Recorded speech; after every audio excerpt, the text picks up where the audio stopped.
Hello friends, അപ്പോൾ ഇന്ന് night പ്രത്യേകിച്ച് പരിപാടിയൊന്നും ഇല്ലാതിരുന്നപ്പോഴാണ് ഏട്ടൻ പറഞ്ഞ് എന്നാൽ നമുക്കൊന്ന് പുറത്തോട്ട് പോയിട്ട് വരാമെന്ന്.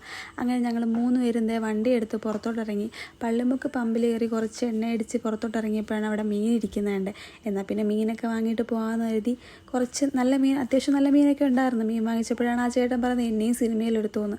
അപ്പോൾ അതും കേട്ടിട്ട് ഞങ്ങൾ നേരെ ഞങ്ങളുടെ സ്ഥിരം ചായ സ്പോട്ടിലോട്ട് ചെന്നേക്കുക. അവിടെ ചെന്ന് ഏട്ടനൊരു പോക്കറ്റ് ഷവർമ എടുത്ത് ഞാനൊരു റോളും എടുത്തിട്ടുണ്ടായിരുന്നു കേട്ടോ. നല്ലതായിരുന്നു ഷവർമ. അപ്പോൾ ഞാൻ എൻ്റെ റോളൊന്ന് ചേട്ടനെ ടേസ്റ്റ് ചെയ്യാൻ കൊടുത്തപ്പോഴത്തേക്കും ആകപ്പാടെ മീറ്റ് ഉണ്ടായിരുന്ന ആ ഒരു സ്ഥലത്ത് മീറ്റും എടുത്തുകൊണ്ട് ഏട്ടൻ പോയി. അപ്പോൾ ജിയാന ബേബി ഞങ്ങളിതെല്ലാം നോക്കിക്കൊണ്ടിരിക്കുക. അവൾക്ക് എന്താ കഴിക്കാൻ കൊടുക്കാത്തതെന്നായിരിക്കാം. മോൾക്ക് കഴിക്കാൻ പറ്റിയ ഐറ്റംസ് ഒന്നും അവിടെ ഉണ്ടായിരുന്നില്ല കേട്ടോ. അങ്ങനെ ഏട്ടൻ പോയി പഴവും ബ്രെഡും കൂടെ ചേർന്നൊരു സ്വീറ്റ് ഇരിപ്പുണ്ടായിരുന്നു. അതെടുത്തുകൊണ്ട് വന്ന് അതിൽ നിന്ന് കുറച്ച് പഴം എടുത്ത് കൊടുത്തു. അവൾ കഴിക്കുന്നതൊന്നുമില്ല, എന്നാലും കുറച്ച് കൊടുത്തു.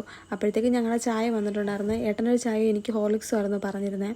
അപ്പോൾ അടിപൊളി ചായ ആയിരുന്നു. ഹോർലിക്സിൽ കുറച്ച് മധുരം ഉണ്ടായിരുന്നു, എന്നാലും ഓക്കെ ആയിരുന്നു. അപ്പോൾ ഞങ്ങൾ ചായ കുടിച്ച് നേരെ വീട്ടിൽ വന്ന് ജിയാനെ കിടത്തിയപ്പോൾ ജിയാന ഉറങ്ങുന്നില്ല. നമ്മൾ കിടക്കാത്തതുകൊണ്ടായിരിക്കാം. അപ്പോൾ ഞങ്ങൾ സൈഡിൽ കൂടി ചെറിയ ബിസിനസ് ചെയ്യുന്നുണ്ടായിരുന്നു കേട്ടോ, ജിയാന ജ്വൽസ്. അപ്പോൾ അതിൻ്റെ അത്യാവശ്യം നല്ല ഓർഡറൊക്കെ ഉണ്ട്.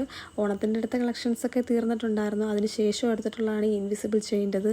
അപ്പോൾ അതിൻ്റെ ഒരു ഓർഡർ രാത്രി ഒരു 7 മണിയായപ്പോഴത്തേക്ക് കിട്ടിയായിരുന്നു. അപ്പോൾ അത് നാളെ തന്നെ പാക്ക് ചെയ്ത് കൊടുക്കണം. അപ്പോൾ അതൊന്ന് പാക്ക് ചെയ്ത് ക്ലിയർ ചെയ്ത് വെച്ചാൽ രാവിലെ തന്നെ അത് അയക്കാൻ പറ്റുമായിരുന്നു. അപ്പോൾ അതുകൊണ്ടാണ് ഇതൊക്കെ ഒതുക്കി വെച്ചിട്ട് കിടക്കാമെന്ന് വിചാരിച്ചത്. അപ്പോൾ ഈ വീഡിയോയുടെ താഴെ ഡിസ്ക്രിപ്ഷനിൽ നമ്മുടെ ഇൻസ്റ്റാഗ്രാം പേജ് ഒന്ന് മെൻഷൻ ചെയ്തേക്കാം.